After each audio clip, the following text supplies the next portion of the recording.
appreciate it. We got Silvio here going to go over some different wire types and processes and that. I might actually have a couple of our MJB guys sitting on this too. So, like I said, kind of informal. If you got questions, we'll keep going. And thank you. There's drinks outside the nice shed, bathrooms over here, and the inside here. Feel free to grab drinks. And there's actually a water right here too. So, and then we'll do some seminar for about a half hour, 45 minutes, and then we're actually going to do some live demo with the welders. So, you got to get behind the hood and check out some new things. So, cool.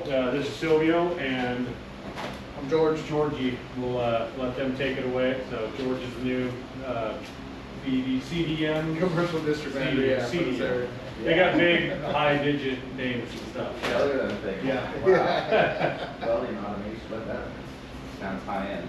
It is. So, anyway, well, good morning. Thanks for showing up and hanging out with us for a little bit. I'm Silvio. I'm a product specialist. Cover a couple states: Arizona, northern California, and northern Nevada. Currently, I live in Half Moon Bay on the coast. Lived in Redding for about, 10 years. Auburn for about 10 years. But really, I was born and raised in Half Moon Bay, so I'm able to live back where I grew up. So it's pretty cool. As a specialist, I do a lot of training, a lot of hands-on stuff with end users. Learn a lot from customers like you guys.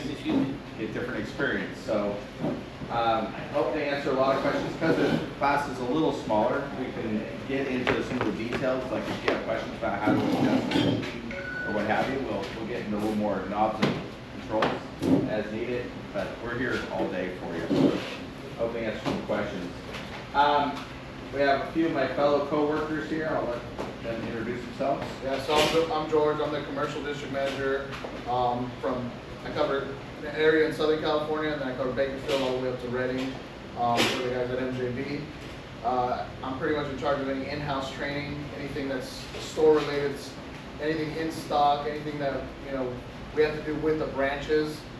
Basically, all machines that are 300 amps and below. That's where I come in. Where were you before? As far as territory? Yeah, where'd you work? Oh, for the last 14 years, I worked for a smaller independent filler metal company called Weldco. So you might see some of their helmets and wire and stuff like that. Yeah. You've been in the industry long? Yeah, 15 years in this industry. My name is Neil Cox. I'm the automation guy in the Northwest. I live in Vancouver, Washington. I cover Oregon, Washington, Alaska, Idaho, Montana, Wyoming, Colorado, and Northern California and Reno. So I'm based up there because we have a lab with my robot in there and a bunch of equipment. I've been with the company for a year. I worked for a distributor before that as a welding engineer in CWI. Like an independent distributor? Airgas. Airgas? Yeah. So I worked for them out of Seattle and covered all of Washington, Northern Idaho for 4 years before coming down. Before that, I was a pipe welder in Alaska, did that for a while, worked for a hook shop for a while, steel shop for a while, commercial construction, framers, stuff like that. And now I'm here. And he has the co-pilot out back. So when you're done here, if you want to see some robotic stuff that we make, we'll be able to show you that as well. All the cobots, also our entire robot line for traditional robots, and also jet line is under my umbrella. Seamers, central welders, positioners, anything automation. Cool. Thank you, Neil. So today we're going to go over a lot of things, but I'd like to, since we like to know a little bit about some of your welding experience. Sounds like you did some instruction. I knew some of the former Elk Creek. That was a long time ago. It was long. Okay. Yeah. It was long. So what are you doing now? So currently, I teach at a middle school that is really well supplied in Davis as part of the Davis Joint Unified.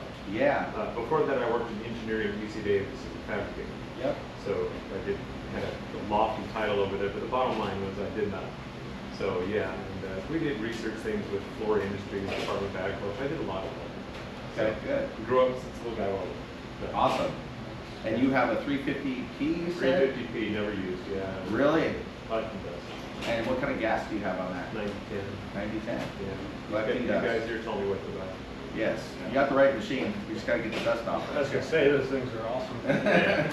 And we need to run it once in a while. Don't just let it sit in the corner. Okay? Yeah, that's bad. Yeah, that's not so good either. Okay, well, good. And what was your first name? David. Hi, David. Good to meet you. Tyler, I work at MP Environmental, it's an environmental company.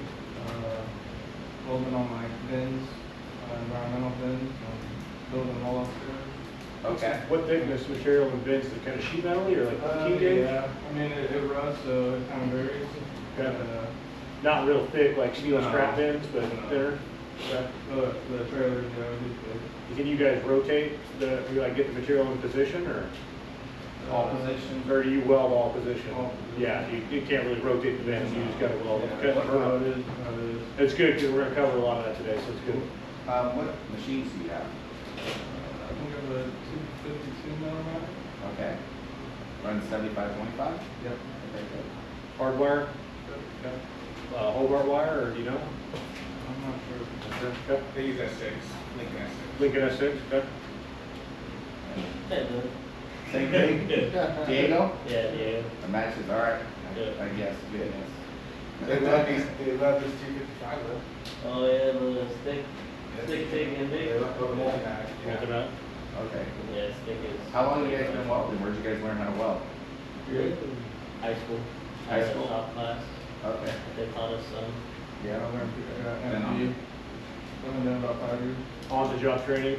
Yeah, very, Yep. I like it. Trial by fire. Do it or you're done. Yeah. Cool. Well, we're gonna go through a bunch of different little things here on this slide, and I might get kind of derailed. Who knows where I'll end up going, but that's kind of where we're headed.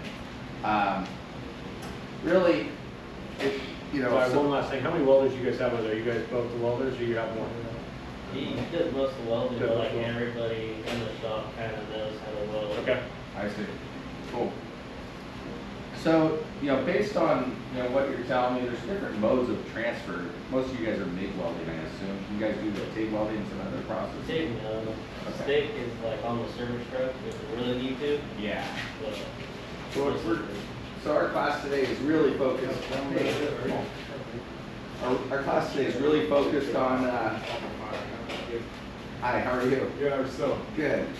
It's really focused around MIG and like improving productivity. We get a lot of fabricators, manufacturers in the area that are just doing stuff because it works. They've done it for many years. What I hope to do is show you a different tool that's out there. And when I look at these different transfers in welding, we're really talking about tools and where that tool fits and where it doesn't, or sometimes it works for a lot of things, but not this thing.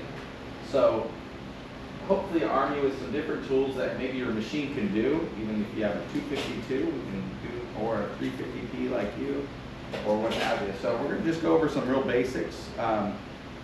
And some of you guys went to school may have seen some of these types of slides, but this one's a pretty cool one. They slow down short circuit to several shorts in very slow motion right now. That's a very slow motion photography there. But what you're seeing is that wire physically hit the puddle in a short circuit transfer. That happens about 200 times a second. A lot of people think of it like bacon frying. Man, it's sizzling. It sounds good, right? And that's because the wire's physically hitting the puddle. And you can see that again in that picture. Every time there's a short, it actually deposits just a little drop of metal.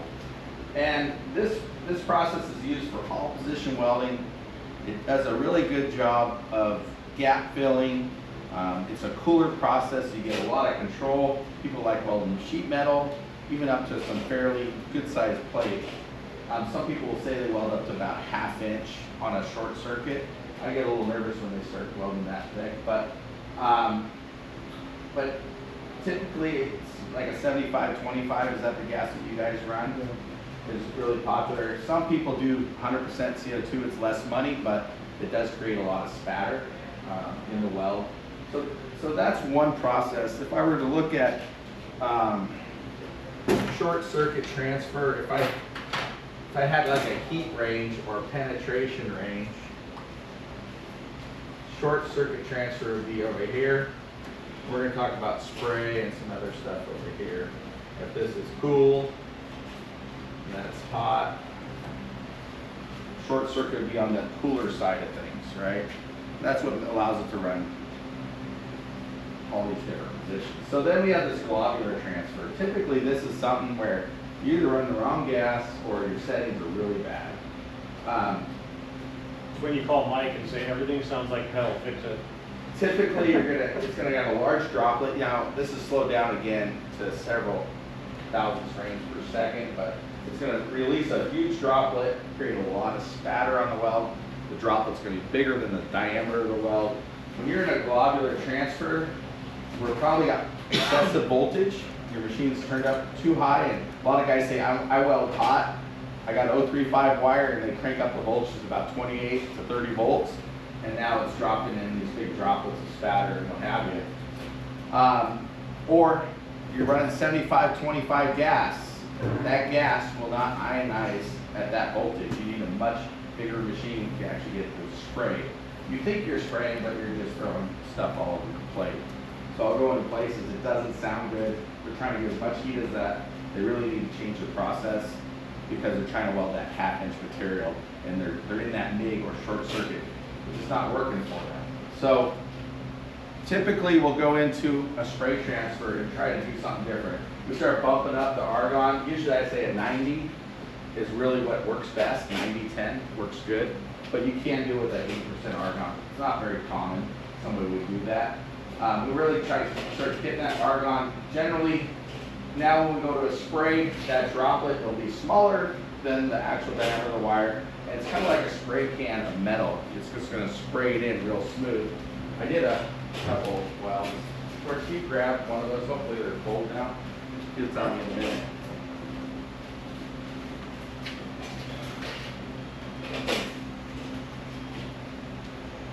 I drank too many margaritas last night, so don't drink too much. I have a third one. Anyway, So this is a spray arc? so let me actually write what they are, because I did too.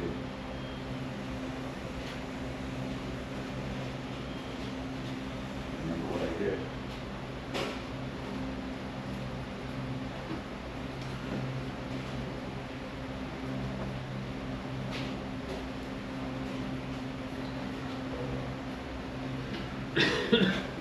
That's a P, not an R.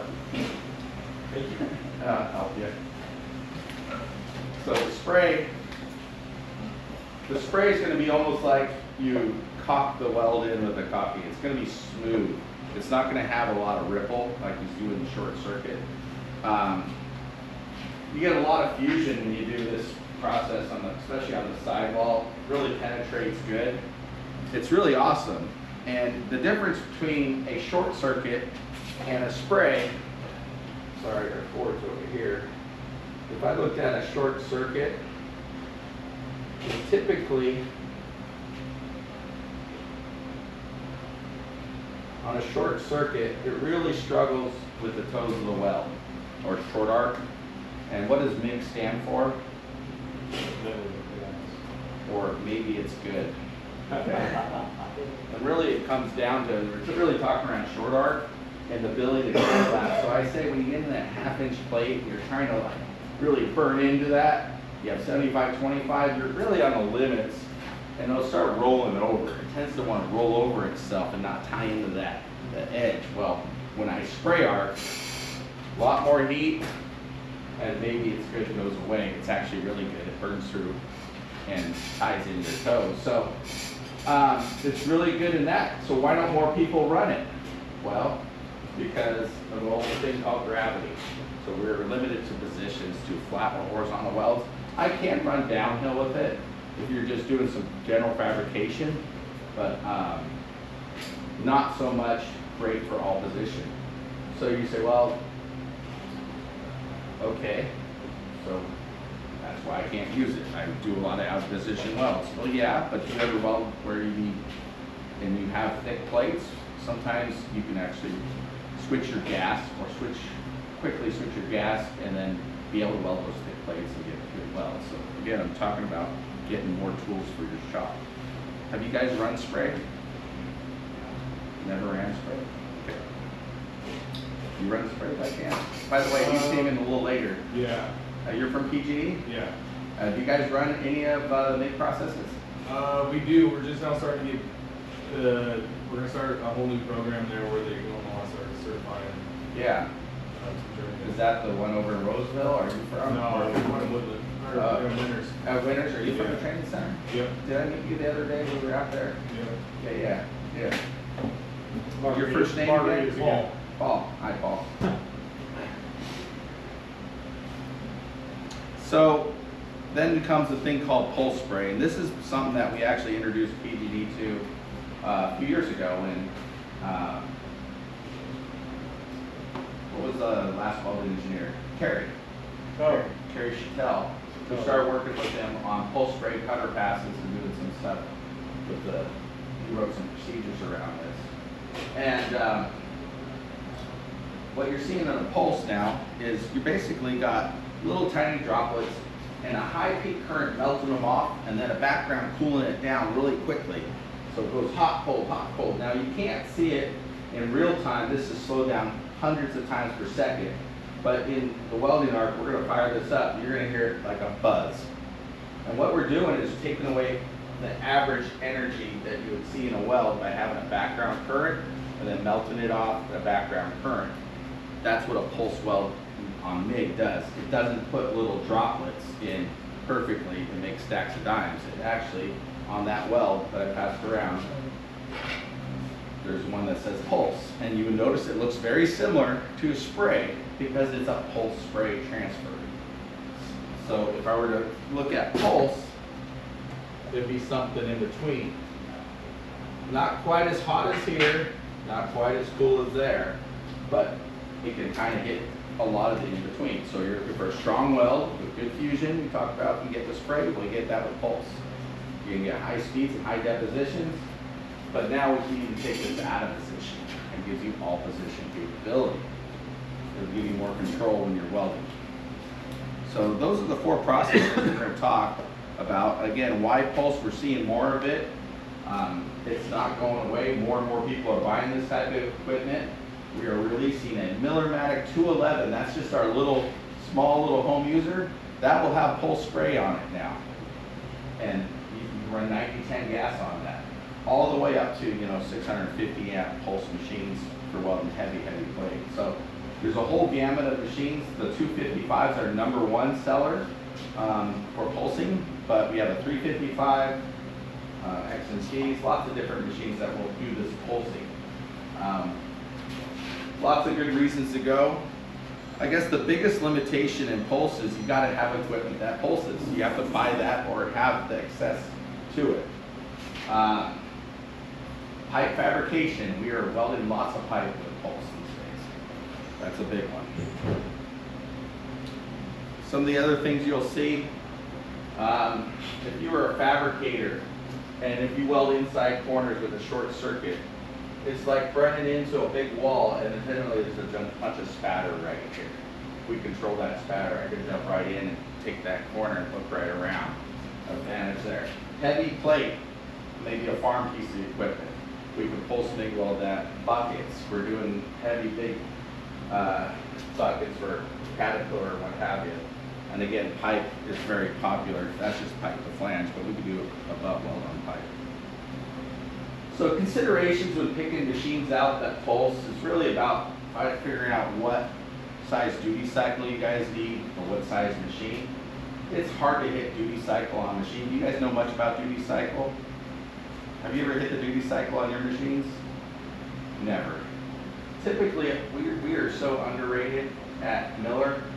They base it on a 10-minute period, and that gives you a percentage at a certain amperage and voltage. You'll notice that as the amperage goes up, your duty cycle will come down a little bit. This particular machine is considered a 300 amp machine, we'll show you here, but there's lots of examples. When you guys are picking out machines, you never want to buy one that you're always at the limits of a machine. You want to find one where you're kind of in the middle of the road for how long you're going to weld. And I always get somebody to ask, hey, I want a machine that's 100% duty cycle. Well, they'll have 100% rating, but it may be at a very low amperage depending on what you're picking. So 100% duty cycle is not necessary because most of your welding, if you're fabricating, isn't all-time welding. You're really welding for 20 seconds, a minute, or what have you. But the weld for 6 to 10 minutes straight is very rare. When we develop pulse machines, what we're doing at Miller is we're really deriving it around the material type, and there's aluminum as well that didn't make this chart, but we pick the size of wire and then the type of gas, and we build a program around that. And so you're basically selecting that what you have, and we're going to give you the recipe for a good weld.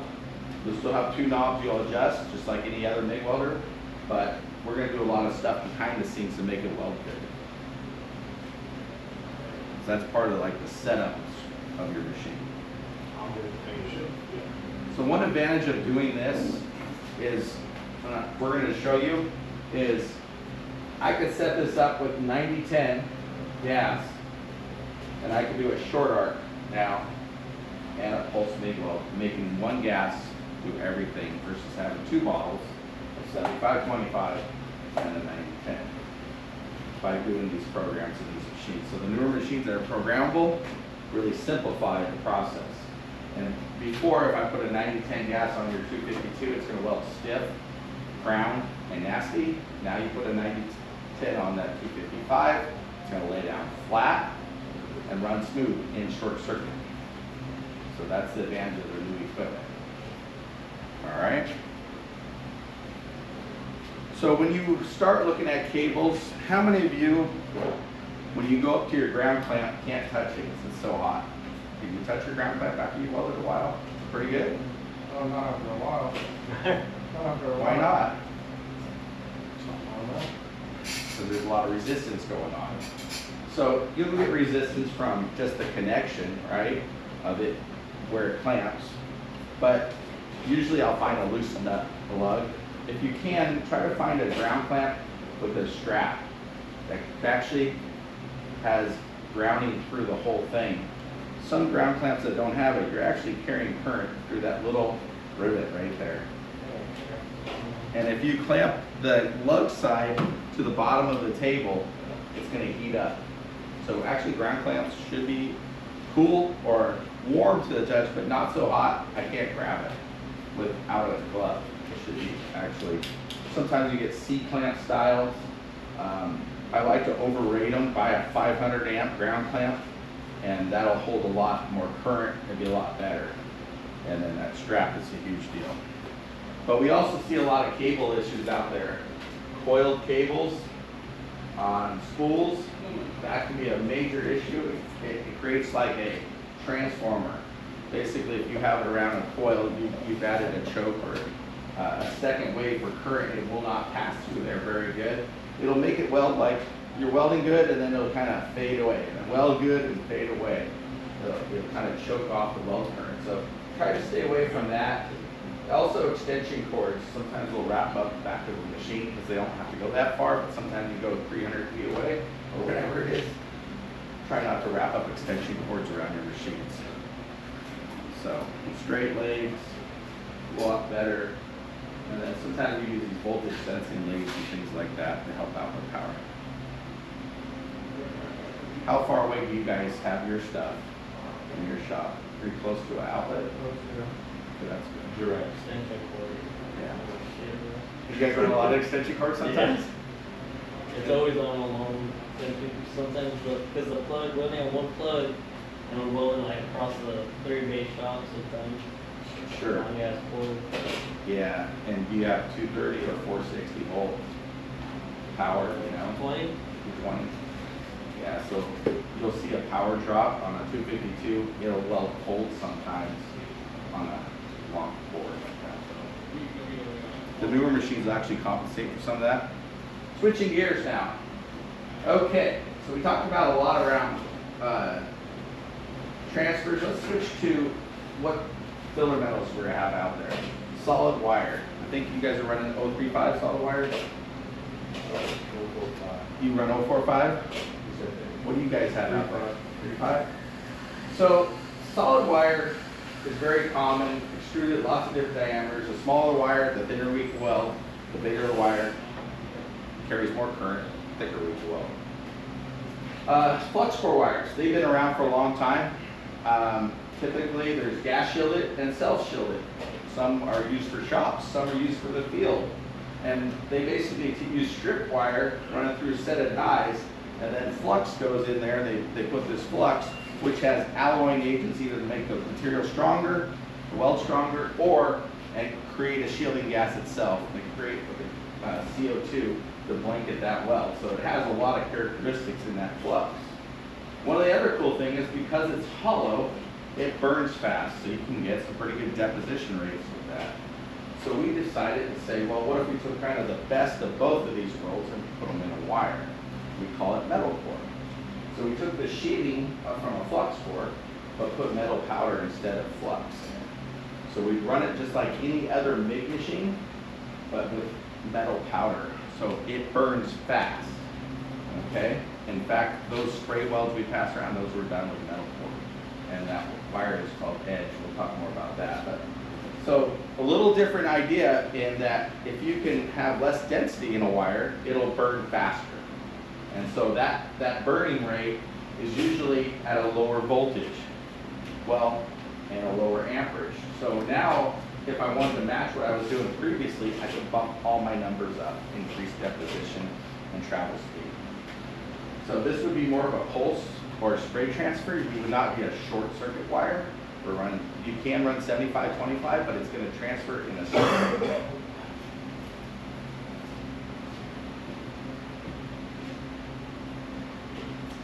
So very typical, we talked about the density is much less.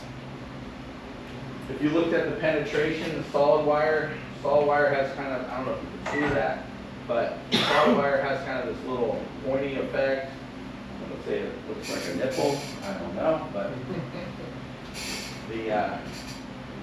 the effect of metal core is kind of a more bigger nugget of penetration, better with sidewall fusion.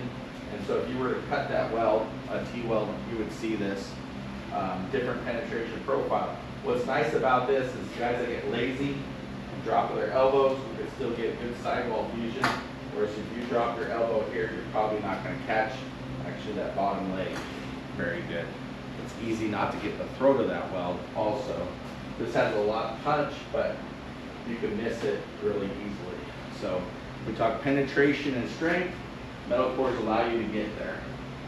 And the other thing they allow you to do is you look at that little silicon glass. If you do powder coating or paint, they reduce the need to do a lot of extra cleaning. And you'll notice that weld has a lot of extra cleaning.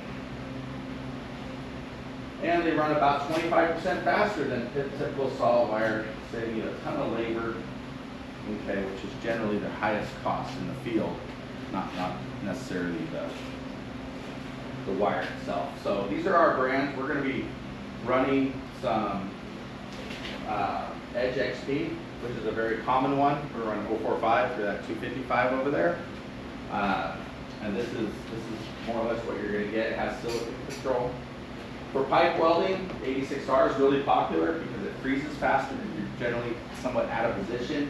You got a lot of rolling going on. You can get rollover really easy on pipe. And this works really good for going through a little bit of that lacquer on the edge of pipe. OSHA is getting a little more stringent, especially in California, and we're starting to see new levels, exposure levels have to be lower. For manganese is the big one right now. Manganese is put into the steel to make it stronger and tougher. It's one of the main alloying elements that makes it strong, and we have to reduce the amount of fume. Well, when you burn through and create a puddle through this plate, you're creating that fume.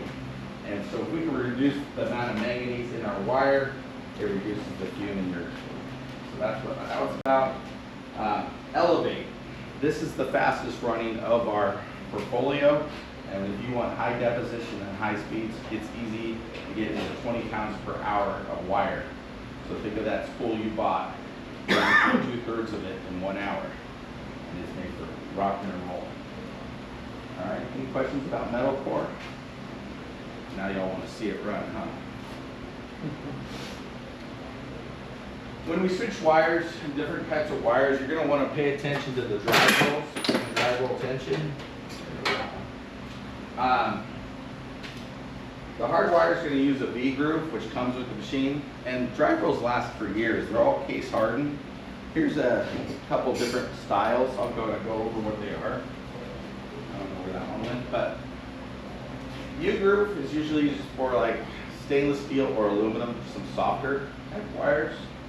We get into flux cores, they have an oily base to them, and they'll slip really easy, and you use the knurled drive roll. It has little teeth on it, and you'll see it as it goes through. And it helps it catch. The key is there, you want to back your tensions off so you're not putting big teeth marks and chewing that wire up. It's easy to do, so you're going to run that wire tension almost nothing. And the last one that's really popular is the Ute cog. It's kind of like a 4-wheel drive tire, you can see it. I like that one for running these metal core wires in that it doesn't shred the wire, it doesn't deform it and squish it and make it out of round. And so that's another drive roll that you would choose. So very common. When you look at drive roll tension, if you had a 252, you'd only have half of this. Your gun plugs in this side, so this would be the wire comes in and goes through. So you want to start, and most milling machines are 3. Where's your tension at on your 252? Do you remember? So typically if you're past 3, it's probably something downstream in the gun or the liner, contact tip. So if you have a 4-drive system like on a 350P like you have, you're going to come down, set tension probably about 2, 2.5 at the most. And then this one's going to be half that tension, so it'd be like 1. So the back drive roll gets half the tension that the front one gets. This one's going to be your driver. If I was set up a metal core, I would actually run, say, 2 V grooves, and then I'd put those knurls on the back, just as a little pick-me-up to help push it down the road. Questions about that? You guys got that handled? Okay. Switch gears. Where's Tim at? Good up? Good up here? Let's get inside choke.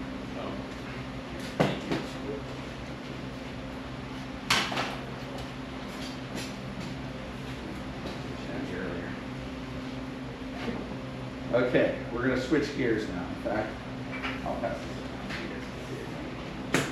I want you guys to pay attention to the nozzle on this gun. Or maybe I'll just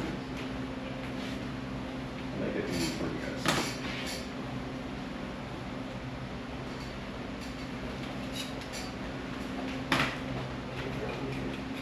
You can see it? Okay, let's do that. We're going to switch gears and talk about high-deposition MIG welding. Now, this is as simple as it gets. You can have a machine from 1970 all the way to today, and by taking one simple thing, which is the contact to work distance, you can deposit higher deposits of metal using metal core wire. I'm talking about HT MIG. I want to make sure you're sure. The newest, latest, and greatest, dude. Everybody should be doing it. So, Interesting, bud. they use a long stick out. Okay, they're using about probably 1.25 inch stick out. And by increasing stick out, you reduce current. And as simple as that, and running a hollow wire, you get good arc starts, and that spray transfer on that plate, wherever it went, we did earlier, was done with HT MIG. It's easy to get to high deposition rates, close to 20 pounds an hour with an 045 wire, and we can weld on lots of steel plate. Generally, you're probably going to be 1/4 inch or more. You're trying to put down a lot of material. So we're going to show you that. But I was welding on some 1/8 inch the other day up in Reading, and it runs really good. Whether it's thin or thick, it was hauling ass. Most of the guys were freaked out. What wire speed do you usually run? Any of you guys? Yeah.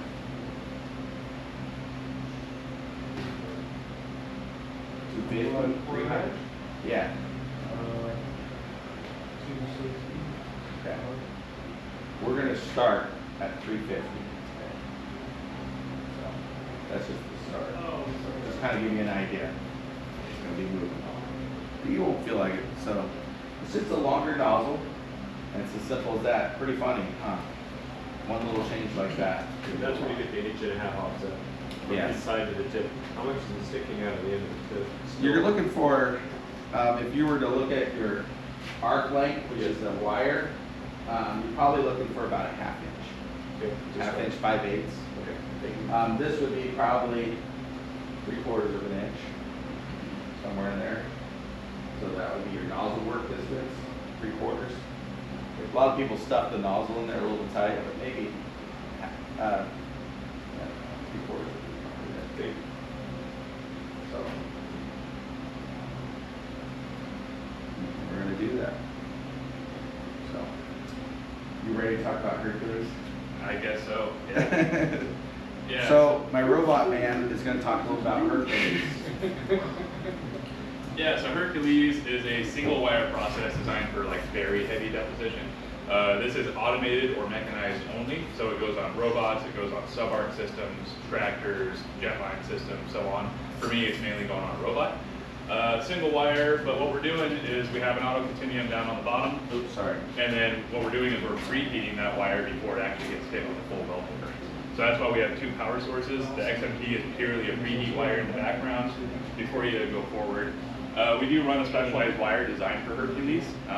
Main reason for that is if we heat it up a regular wire with a preheat tip, it's going to explode that little bit of oil that you have on the wire. And by the time it gets to the second contact tip, it's turned into rock candy. It's really hot, it cooks up, it freezes, turns into glass. So we use a different formula on that, different design, so we run a special wire on it. So this is what it's doing inside the big torch. We have our preheat contact tip up here, so that maybe we're getting 300-400 amps, 200 amps, whatever your system's calling out. Preheating that wire, and then it starts glowing cherry red. So we have this ceramic guide tube here that's keeping that wire nice and straight, so it doesn't get feeding issues. And then we have our main contact tip down at the end that's giving it that full 450 amps, whatever you need it to do. To give you an idea, with an 052 wire, we're running probably 850 inches a minute, and we're running 33, 35 volts, somewhere up in there. Yeah. So we start at that range. So Yeah, you're thinking about your 250 inches a minute, we're starting Starting at about 800 with an 052. So that translates into 30 to 35 pounds an hour. So if that thing ran for an hour straight, that's one spool of wire. Here's an example. This customer had some existing processes. They were running a single 045 wire, I believe, maybe it was an 052, I don't quite remember. But their existing travel speeds and their groove welds were 18 inches a minute on a robot. We got them up to 32, almost 32, just by switching them over to Hercules. Same thing on the fillet weld side, started out at 12 inches a minute, ended up pretty close to 27. So we're going a whole lot faster. We're actually keeping that heat input lower because we're traveling so much faster that the arc is on for a lower amount of time. Therefore, you're getting less heat input. We also saw overall process improvements, so on and so forth. The mechanicals usually turn out spot on, like fantastic on Hercules. A lot of our applications, like down here, if you're welding it from both sides, those penetration profiles are actually overlapping in the center of the joint. So you went 60% in on that side, you went 60% in on that side, and you are 100% fused all the way through that 3/8 plate, half-inch plate, whatever it turns out to be. So really hot process, really high speed. We installed one of these at a customer in Washington that does forklift components, like big heavy steel. And when they were welding them normally with 052, they would get so much warpage in the part. They had to multi-pass them and all that stuff, but they would actually have to go back afterwards, cut out the backs, straighten them back up, and weld them again. That was part of their whole process. And with Hercules, they put it on the robot. We were able to do it in one single pass at like 30 inches a minute, and now they don't have that distortion problem anymore. They took that entire process out of the manufacturing. So it saves them a couple hours apart just on that. Oh yeah. So yeah, we've got a lot of cool processes out there, a lot of changes going on in the MIG world, or in this case, the Hercules is just another evolution of that. Some of the stuff that we do, but if you have your gloves, if not, we have some extra hoods. Like to run through Pulse, and then we're going to run through the HD MIG process. 20, 30, 35, 40, 50, back down to 25.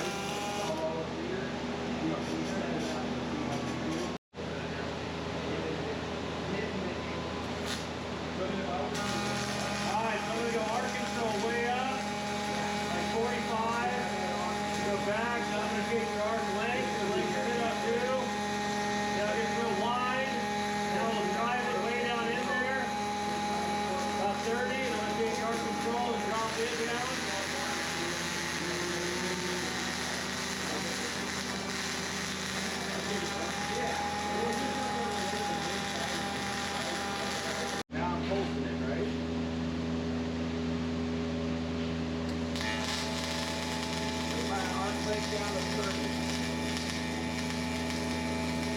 speed, less speed. 30 on the arc light. You're at 30, but 180 still or up, down? Arc's a little hot. Yeah, what about the speed? So give me, I want arc light down. 4? Yeah, to 25. And then you're gonna go up to the wire speed to 20. Choose one.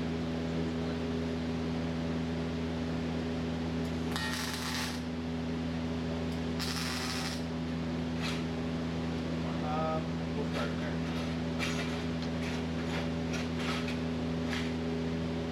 What's your envelope? We might even go to 250, but we'll start there. I get a lot of spatter. A little up on the arc light.